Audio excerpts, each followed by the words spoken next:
Hello friends, ನಮಸ್ಕಾರ. Top cricket ಅಪ್ಡೇಟ್ಸ್ಗೆ ಸ್ವಾಗತ. ಈಗ ಮೂರನೇ ಟೆಸ್ಟ್ ಮುಗಿದಿದೆ. ಇಂಡಿಯಾ ವರ್ಸಸ್ ಇಂಗ್ಲೆಂಡ್ ಮೂರನೇ ಟೆಸ್ಟ್ ಮುಗಿದಿದೆ. ಸೊ ಇನ್ನು ಫೋರ್ತ್ ಟೆಸ್ಟ್ ಯಾವಾಗ ಅಂತ ನೋಡೋದಾದ್ರೆ ಫೆಬ್ರವರಿ 23ರಿಂದ ಶುರು ಆಗ್ತಿದೆ, 27ರ ತನಕ ನಡೆಯುತ್ತೆ. ಅದು ಕೂಡ ರಾಂಚಿನಲ್ಲಿ ನಡೀತಾ ಇದೆ. ರಾಂಚಿ ಅಂತಂದ್ರೆ ನಮ್ಮ MS ಧೋನಿ ಅವರ ಜಾರ್ಖಂಡ್ನ ರಾಂಚಿ ಅವರ ಹೋಮ್ ಟೌನು. ಸೊ ಅಲ್ಲಿ ನಡೀತಾ ಇದೆ ಮ್ಯಾಚ್. ಆಮೇಲೆ ಜೊತೆಗೆ ಸೇಮ್ ಟು ಸೇಮ್ 9:30ಗೆ ಸ್ಟಾರ್ಟ್ ಆಗುತ್ತೆ. ಜಿಯೋ ಸಿನಿಮಾ ಅಪ್ಲಿಕೇಶನ್ ಅಲ್ಲಿ ನೀವು ಮ್ಯಾಚ್ನ ನೋಡ್ಬೋದು. ಸೊ ಟಿವಿಲಿ ನೋಡ್ತೀನಿ ಅಂತಂದ್ರೆ ಸ್ಪೋರ್ಟ್ಸ್ 18 ಅಲ್ಲಿ ನೋಡ್ಬೋದು. ಮತ್ತೆ ಮುಂದಿನ ಅಪ್ಡೇಟ್ನಲ್ಲಿ KL ರಾಹುಲ್ ಫೋರ್ತ್ ಟೆಸ್ಟ್ಗೆ ಕಮ್ ಬ್ಯಾಕ್ ಮಾಡ್ತಾರೆ ಅಂತ ಮೊದಲೇ ಅಪ್ಡೇಟ್ ಬಂದಿತ್ತು. ಒಂದು ಥರ್ಡ್ ಟೆಸ್ಟ್ಗೆ ಬರಬೇಕಾಗಿತ್ತು. ಒಂದು ವಾರ ಅವರ ರೆಸ್ಟ್ನ ಎಕ್ಸ್ಟೆಂಡ್ ಮಾಡಿದ್ರು.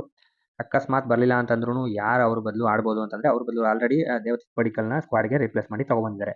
ಸೊ ಅವ್ರದ್ದು ಸ್ಟ್ಯಾಟು ರೀಸೆಂಟಲ್ಲಿ 2024ರ ರಂಜಿ ಸೀಸನಲ್ಲಿ ಏನು ಹೊಡೆದಿದ್ದಾರೆ ಸ್ಕೋರು ಅಂತ ನೋಡೋದಾದ್ರೆ 193, 42, 31, 103, 105, 65, 21, 151, 36 ಎಲ್ಲ ಹತ್ತತ್ರ ಒಂದು 4 ಸೆಂಚುರಿ ಬಂದಿದೆ, 1 50 ಬಂದಿದೆ. ಇನ್ನೆಲ್ಲ 50ಗಿಂತ ಕಡಿಮೆ ಇದೆ, ಒಂದು 4 ಸ್ಕೋರ್ ಮಾತ್ರ. ಹತ್ತತ್ರ 4 ಸೆಂಚುರಿ ಒಂದೇ ಸೀಸನಲ್ಲಿ ಬಂದಿರೋದ್ರಿಂದ ಅದಕ್ಕೆ ಇವರು ಪಿಕ್ ಮಾಡಿರೋದು ಇವ್ರನ್ನ. ಇವರೇನು ಕೆಲವರು ಟ್ರಾಲ್ ಮಾಡ್ತಾ ಇದ್ದಾರೆ, IPL ಸ್ಟಾರ್ ಇವರು ಅಲ್ಲಿಂದ ತಗೊಬಂದ್ಬಿಟ್ರು ಅಂತ. ಇಲ್ಲ, ಇವರು IPL ಅಲ್ಲೂ ಕೂಡ ಪರ್ಫಾರ್ಮ್ ಮಾಡಿದ್ದಾರೆ. ಆದರೆ ಅದಕ್ಕಿಂತ ಚೆನ್ನಾಗಿ ಈಗ ಡೊಮೆಸ್ಟಿಕ್ ಕ್ರಿಕೆಟ್ನಲ್ಲಿ ಪರ್ಫಾರ್ಮ್ ಮಾಡಿದ್ದಾರೆ. ಸೊ ಅದಕ್ಕೋಸ್ಕರನೇ ದೇವದತ್ ಪಡಿಕಲ್ಲು ಸೆಲೆಕ್ಟ್ ಆಗಿರೋದು. ಅಕಸ್ಮಾತ್ ನಮ್ಮ KL ರಾಹುಲ್ ಅವರು ಏನಾದರೂ ಆಗಲಿಲ್ಲ, ಫೋರ್ತ್ ಟೆಸ್ಟ್ಗೆ ರೆಡಿ ಆಗಲಿಲ್ಲ ಅಂತಂದ್ರೆ ಇವರು ಕೂಡ ಕರ್ನಾಟಕದವರೇ, ಇವರೇ ರಿಪ್ಲೇಸ್ ಮಾಡ್ಬೋದು ಅಂತ ಅನ್ಸುತ್ತೆ. ರಜತ್ ಪತಿದಾರ್ಗೆ ಕೊಟ್ಟಿರೋ ಚಾನ್ಸ್ನ ಅವರು ಕಳ್ಕೊಂಡಿದ್ದಾರೆ. 4 ಇನ್ನಿಂಗ್ಸಿಂದ ಅವ್ರದ್ದು ರನ್ಸ್ ಬಂದಿಲ್ಲ. ಸೊ ಅವ್ರನ್ನ ಏನಾದರೂ ಬೆಂಚ್ ಕಾಯಿಸಿ ದೇವದತ್ ಪಡಿಕಲ್ಗೆ ಚಾನ್ಸ್ ಕೊಟ್ಟರೆ ಒಳ್ಳೇದು ಅಂತ ನನಗನ್ಸುತ್ತೆ. ನಿಮ್ಮ ಅಭಿಪ್ರಾಯ ಕೂಡ ಕಮೆಂಟ್ ಮಾಡಿ ತಿಳಿಸಿ. ಮುಂದಿನ ಅಪ್ಡೇಟ್ನಲ್ಲಿ business tycoon Anand Mahindra group of ಕಂಪನಿಯ CEO ನಿಮಗೆ ಗೊತ್ತು. ಅವರು ಅವರ ಸರ್ಫರಾಜ್ ಖಾನ್ ಅವರ ತಂದೆಯ ಪರಿಶ್ರಮ ಮತ್ತೆ ಅವರು ಎಷ್ಟು ಎಫರ್ಟ್ ಹಾಕಿದ್ದಾರೆ ಮಗನ ಇಂಟರ್ನ್ಯಾಷನಲ್ ಕ್ರಿಕೆಟ್ ತರೋವರೆಗೂ ಅಂತ ನೋಡಿ ಅವರು ಇನ್ಸ್ಪೈರ್ ಆಗಿದ್ದಾರೆ. ಸೊ ಅವ್ರನ್ನ ಇನ್ಸ್ಪಿರೇಷನ್ ಅಂತ ತಗೊಂಡು ಅವರಿಗೆ ಒಂದು ಮಹೀಂದ್ರ ಥಾರ್ SUV ಗಿಫ್ಟ್ ಮಾಡಿದಾರಂತೆ. ಇದಕ್ಕಿಂತ ಏನು ಬೇಕು, ಅವರ ತಂದೆಗೆ ಒಬ್ಬ ದೊಡ್ಡ ವ್ಯಕ್ತಿ ಅವರ ಪರಿಶ್ರಮನ ಗುರುತಿಸಿದ್ದಾರೆ.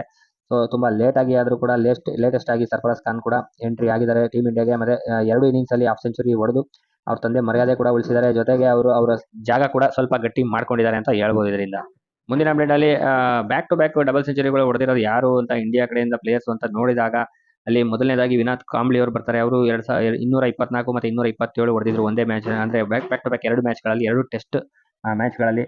ಸೊ ಅದಾದ ನಂತರ ವಿರಾಟ್ ಕೊಹ್ಲಿ ಅವರು ಹೊಡೆದಿದ್ರು 213 ಮತ್ತೆ 243. ಅವ್ರು ಬಿಟ್ಟರೆ ಈಗ ಯಶಸ್ವಿ ಜೈಸ್ವಾಲನೇ back to back double century ಹೊಡೆದಿರೋದು. ಸೊ ಇದೊಂದು ಗ್ರೇಟ್ ರೆಕಾರ್ಡ್ ಅಂತ ಹೇಳ್ಬೋದು. ತುಂಬಾ ಕಷ್ಟ ಇಷ್ಟೊಂದು ಕನ್ಸಿಸ್ಟೆನ್ಸಿ ತೋರಿಸೋದು ಮತ್ತೆ ಲಾಂಗ್ ಇನ್ನಿಂಗ್ಸ್ ಆಡೋದು. ಈ ತರ IPL ಕಾಲದಲ್ಲಿ ಈ ತರ ಒಂದು ಟೆಸ್ಟ್ ಇನ್ನಿಂಗ್ಸ್ ಆಡಬೇಕು ಅಂತಂದ್ರೆ ತುಂಬಾ ಕಷ್ಟ ಇದೆ. ಬಟ್ ದೊಡ್ಡ ಡೆಡಿಕೇಶನ್ ಇದೆ ಅಂತ ಹೇಳ್ಬೋದು ಯಶಸ್ವಿ ಜೈಸ್ವಾಲ್ ಕಡೆಯಿಂದ. ಮುಂದಿನ ಅಪ್ಡೇಟ್ನಲ್ಲಿ ಏನು ಡಿಬೇಟ್ ಮ್ಯಾಚ್ನಲ್ಲೇ 2 ಹಾಫ್ ಸೆಂಚುರಿಗಳು 2 ಇನ್ನಿಂಗ್ಸ್ ಅಲ್ಲಿ ಹೊಡೆದಿರೋ ಒಂದು ಲಿಸ್ಟ್ ಬಂದಿದೆ. ಸೊ ಅದರಲ್ಲಿ ದಿಲಾವರ್ ಹುಸೇನ್ ಅಂತ ಇಂಗ್ಲೆಂಡ್ ವಿರುದ್ಧ 59 ಮತ್ತೆ 57. ಅದಾದಮೇಲೆ ಸುನಿಲ್ ಗವಾಸ್ಕರ್ ಅವರು ಹೊಡೆದಿದ್ರು. ಅವರು ಕೂಡ ಡೆಬೇಟ್ನಲ್ಲಿ 1971ನಲ್ಲಿ 65 ಮತ್ತೆ 67 ಹೊಡೆದಿದ್ರು 2 ಇನ್ನಿಂಗ್ಸ್ಗಳಲ್ಲಿ. ಸೊ ಅದಾದ ನಂತರ ಶ್ರೇಯಸ್ ಅಯ್ಯರ್ ಈಗ ಆಲ್ರೆಡಿ ಡ್ರಾಪ್ ಆಗಿ ಮನೆಗೆ ಹೋಗಿದ್ದಾರೆ. ನೋಡಿ, ಇನಿಷಿಯಲಿ ಚೆನ್ನಾಗಿ ಪರ್ಫಾರ್ಮ್ ಮಾಡಿದ್ದಾರೆ. 105 ಮತ್ತೆ 65 ಹೊಡೆದಿದ್ದಾರೆ. ಒಂದು ಇನ್ನಿಂಗ್ಸಲ್ಲಿ 105, ಒಂದು ಇನ್ನಿಂಗ್ಸಲ್ಲಿ 65. ಅದು ಡಿಬೇಟ್ನಲ್ಲೇ 2021 ವರ್ಸಸ್ ನ್ಯೂಜಿಲೆಂಡ್. ಅದಾದ ನಂತರ ಈಗ ಆ ಥರ ಪರ್ಫಾರ್ಮ್ ಮಾಡಿರೋದ್ರಲ್ಲಿ ಬೆಸ್ಟ್ ಅಂತಂದ್ರೆ ಸರ್ಫರಾಜ್ ಖಾನ್ 62 ಮತ್ತೆ 68 ನಾಟ್ಔಟು.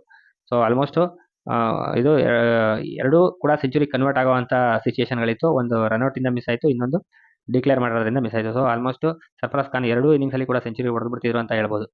ಸೊ ಮುಂದಿನ ಅಪ್ಡೇಟ್ನಲ್ಲಿ WTC ಪಾಯಿಂಟ್ಸ್ ಟೇಬಲ್ ಅಪ್ಡೇಟ್ ಆಗಿದೆ.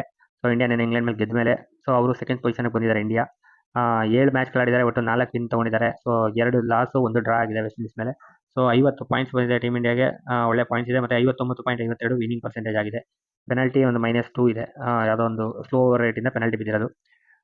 ಸೊ ಇಂಗ್ಲೆಂಡಿಗೆ ನೋಡಿ ಅಲ್ಲೇ ಯಾವುದ್ರಲ್ಲಿ ಯಾವ ಪೊಸಿಷನ್ ಇದ್ದಾರೆ ಹತ್ರ 1 2 3 4 5 6 7 8 ಪೊಸಿಷನ್ಗೆ ಬಂದ್ಬಿಟ್ಟಿದ್ದಾರೆ. ಅವರು ಇಂಗ್ಲೆಂಡ್ ಅವರು 8 ಮ್ಯಾಚ್ ಆಡಿದ್ದಾರೆ, 3 ಮ್ಯಾಚ್ ಗೆದ್ದಿದ್ದಾರೆ, 4 ಸೋತ್ಕೊಂಡಿದ್ದಾರೆ. ಏನು ಬ್ಯಾಸ್ ಬಾಲ್ ನಡೀತಾ ಇದೆಯೋ ಗೊತ್ತಿಲ್ಲ ಅವ್ರದ್ದು. 21 ಪಾಯಿಂಟ್ಸ್ ಇದೆ, ಬರೀ 21% ಇದೆ ವಿನ್ನಿಂಗ್ ಪರ್ಸೆಂಟು. ಮತ್ತು -19 ಎಷ್ಟು ಸ್ಲೋ ಓವರ್ ರೇಟ್ ಮಾಡಿದ್ದಾರೆ ಅಂದರೆ -19 ಪೆನಲ್ಟಿ ಬಿದ್ದಿರೋದು ಅವ್ರಿಗೆ. ಅದು ಬಿಟ್ಟರೆ ಟಾಪಲ್ಲಿ ನ್ಯೂಜಿಲೆಂಡ್ ಸೇರ್ಕೊಂಡಿದ್ದಾರೆ. ಯಾಕಂದರೆ ಅವ್ರು ಇನ್ನೂ 4 ಮ್ಯಾಚ್ ಆಡೋದು, 3 ಗೆದ್ದುಬಿಟ್ಟಿದ್ದಾರೆ. ಅದು ಸೌತ್ ಆಫ್ರಿಕಾ ಒಂದು ಡಮ್ಮಿ ಟೀಮ್ ಬಂದಿತ್ತು ನ್ಯೂಜಿಲೆಂಡ್ಗೆ ಟೆಸ್ಟ್ ಆಡೋಕ್ಕೆ. ಸೊ ಅವ್ರ ಮೇಲೆ 2 ಮ್ಯಾಚ್ ಗೆದ್ಕೊಂಡ್ರು. ಸೊ ಅದರಿಂದ ಅವ್ರಿಗೆ 1 ಸೋತಿದ್ದಾರೆ. ಅದರಿಂದ ಅವರು 36 ಪಾಯಿಂಟ್ಸಿಂದ 75 ವಿನ್ನಿಂಗ್ ಪರ್ಸೆಂಟೇಜಿಂದ ಟಾಪಲ್ಲಿದ್ದಾರೆ. ಮತ್ತು ಯಾವುದೇ ಪೆನಲ್ಟಿ ಬಿದ್ದಿಲ್ಲ ಅವ್ರಿಗೆ. ಆಸ್ಟ್ರೇಲಿಯಾ 3ನೇ ಸ್ಥಾನದಲ್ಲಿದ್ದಾರೆ. 10 ಮ್ಯಾಚ್ಗಳಾಡಿ 6 ಗೆದ್ದು 3 ಸೋತು 1 ಡ್ರಾ ಮಾಡ್ಕೊಂಡಿದ್ದಾರೆ. ಸೊ ಅವರು 55ರಲ್ಲಿದ್ದಾರೆ. ಸೊ ಇಲ್ಲಿ ಟಾಪ್ 3 ಅಲ್ಲೇ ನಡೆಯುತ್ತೆ ನನ್ನ ಪ್ರಕಾರ. ಇನ್ನು ಇಂಗ್ಲೆಂಡ್ ಬರೋಕ್ಕೆ ಚಾನ್ಸ್ ಇಲ್ಲ. ಇಂಗ್ಲೆಂಡ್ ತುಂಬ ಪಾತಾಳಕ್ಕೆ ಹೋಗ್ಬಿಟ್ಟಿದ್ದಾರೆ. ಅವರು ಇನ್ನು 9th ಪೊಸಿಷನ್ಗೆ ಹೋಗಿರೋದ್ರಿಂದ 8th ಪೊಸಿಷನ್ ಇರೋದ್ರಿಂದ ಅವ್ರು ವಾಪಸ್ ಕಮ್ಬ್ಯಾಕ್ ಮಾಡೋಕ್ಕೆ ಆಗಲ್ಲ ಮೇಲ್ಗಡೆಗೆ, ಎಷ್ಟು ಮ್ಯಾಚ್ಗಳನ್ನ ಗೆದ್ಕೊಂಡು. ಸೊ ಇಲ್ಲಿ ನ್ಯೂಜಿಲೆಂಡ್, ಇಂಡಿಯಾ, ಆಸ್ಟ್ರೇಲಿಯಾ 3ರ ನಡುವೆ ನಡೆಯುತ್ತೆ. ಯಾರೋ 2 ಟೀಮು ಟಾಪ್ 2 ಟೀಮ್ ಯಾರು ಆಗ್ತಾರೆ ಅವರು WTC ಫೈನಲ್ ಆಡ್ತಾರೆ. ಮುಂದಿನ ಅಪ್ಡೇಟ್ನಲ್ಲಿ ಫೋರ್ತ್ ಟೆಸ್ಟ್ಗೆ ಬುಮ್ರಾಗೆ ರೆಸ್ಟ್ ಕೊಡ್ತಾ ಇದ್ದಾರೆ. ಅದು ಥರ್ಡ್ ಟೆಸ್ಟ್ಗೆ ಕೊಡಬೇಕು ಅಂತ ಮಾತುಕತೆ ನಡೀತಾ ಇತ್ತು. ಬಟ್ ಫೋರ್ತ್ ಟೆಸ್ಟ್ಗಂತೂ 100% ಬುಮ್ರಾಗೆ ರೆಸ್ಟ್ ಕೊಡ್ತಾರೆ. ಯಾಕಂದರೆ ಇಷ್ಟೊಂದು ಬೌಲಿಂಗ್ ಮಾಡಿದ್ರೆ ಪಾಪ ಇಂಜುರಿ ಆಗ್ಬಿಡ್ತಾನೆ ಮನುಷ್ಯ. ಆಮೇಲೆ ಅವ್ರದ್ದು ನಿಮ್ಗೆ ಆ್ಯಕ್ಷನ್ ಕೂಡ ಗೊತ್ತು, ಎಷ್ಟು ತುಂಬ ಡಿಫಿಕಲ್ಟ್ ಆ್ಯಕ್ಷನ್ ಅದು. ಕೈ ಮುರಿದೋಗೋ ಥರ ಇರ್ತದೆ ಅವ್ರ ಆ್ಯಕ್ಷನ್ನು. ಸೊ ಅವ್ರಿಗೆ ಇಂಜುರಿ ಆಗೋದು ಬೇಡ. ಫಿಫ್ತ್ ಟೆಸ್ಟ್ಗೆ ಅವ್ರಿಗೆ ಫ್ರೆಶ್ ಆಗಿ ವಾಪಸ್ ಬರೋಣ ಅಂತ ಪ್ಲಾನ್ ಮಾಡಿದ್ದಾರೆ. ಸೊ ಫಿಫ್ತ್ ಟೆಸ್ಟ್ ಅಂತೂ ಆಡೇ ಆಡ್ತಾರೆ. ಯಾಕಂದರೆ ನಮಗೂ ಕೂಡ ಸೀರೀಸ್ನ ಆರಾಮಾಗಿ ಗೆಲ್ಲಬೇಕು ಅನ್ನೋದು ಇದ್ದೇ ಇರುತ್ತೆ. ಸುಮಾರು ರಿಸ್ಕ್ ತಗೊಳಕ್ಕಾಗೋದಿಲ್ಲ. ಆದರೂ ಕೂಡ ಇಂಡಿಯಾ ಸೀನಿಯರ್ ಪ್ಲೇಯರ್ಸ್ಗಳಿಲ್ಲದೆ ಕೆ ಎಲ್ ರಾಹುಲ್ ಮತ್ತು ವಿರಾಟ್ ಕೊಹ್ಲಿ ಇಲ್ಲದೆ ಮತ್ತು ಯಂಗ್ಸ್ಟರ್ಸ್ನ ಹಾಕೊಂಡು ಗೆದ್ದಿದ್ದಾರೆ. ಮತ್ತು ಮೊಹಮ್ಮದ್ ಶಮಿ ಕೂಡ ಇರಲಿಲ್ಲ ಬೌಲರಲ್ಲಿ. ಸೊ ಹಂಗೂ ಕೂಡ ಟೀಮ್ ಇಂಡಿಯಾ ಚೆನ್ನಾಗಿ ಪರ್ಫಾರ್ಮ್ ಮಾಡಿ ಇಂಗ್ಲೆಂಡ್ ಮೇಲೆ ಗೆದ್ದಿದ್ದಾರೆ ಅಂತಂದ್ಮೇಲೆ ಇಂಡಿಯಾ ಕಡೆ ತುಂಬ ಟ್ಯಾಲೆಂಟ್ ಪೂಲ್ ಚೆನ್ನಾಗಿದೆ. ಸೊ ಅದರಿಂದ ಇವರಿಗೆ ರೆಸ್ಟ್ ಕೊಡ್ತಾ ಇದ್ದಾರೆ. ಮೋಸ್ಟ್ಲಿ ಆಕಾಶ್ ದೀಪ್ ಡಿಬಾಟ್ ಮಾಡ್ಬೋದು ಅಂತ ಅನಿಸುತ್ತೆ. ಆಕಾಶ್ ದೀಪ್ ಕೂಡ ಇವ್ರ ಬದಲು ಟೀಮ್ಗೆ ಆಲ್ರೆಡಿ ಯಾರು ಆವೇಶ್ ಖಾನ್ ಬದಲೇ ಸೆಲೆಕ್ಟ್ ಆಗಿದ್ದಾರೆ ಟೀಮಲ್ಲಿ. ಬಟ್ ಮುಖೇಶ್ ಕುಮಾರ್ ಅಷ್ಟು ಪರ್ಫಾರ್ಮೆನ್ಸ್ ಮಾಡಿಲ್ಲ. ಸೆಕೆಂಡ್ ಟೆಸ್ಟ್ ಆಡಿಸಿದ್ರು. ಅದನ್ನೆಲ್ಲ ನೋಡೋದಾದ್ರೆ ಆಕಾಶ್ ದೀಪ್ಗೆ ಒಂದು ಅವಕಾಶ ಕೊಡ್ಬೋದು ಅಂತ ಅನಿಸ್ತಾ ಇದೆ. ಸೊ ಇದಾಗಿತ್ತು ಫ್ರೆಂಡ್ಸ್ ಟಾಪ್ ಕ್ರಿಕೆಟ್ ಅಪ್ಡೇಟ್ಸ್. ಯಾವುದೇ ಅಪ್ಡೇಟ್ ಬಗ್ಗೆ ನಿಮ್ಮ ಅಭಿಪ್ರಾಯಗಳನ್ನ ಕಮೆಂಟ್ ಮಾಡಿ. ಹಾಗೆ ವಿಡಿಯೋ ಇಷ್ಟ ಆಗಿರೋ ಲೈಕ್ ಮಾಡಿ, ಚಾನಲ್ ಸಬ್ಸ್ಕ್ರೈಬ್ ಮಾಡಿ. ವಿಡಿಯೋ ನೋಡಿದ್ದಕ್ಕೆ ಧನ್ಯವಾದಗಳು ಫ್ರೆಂಡ್ಸ್.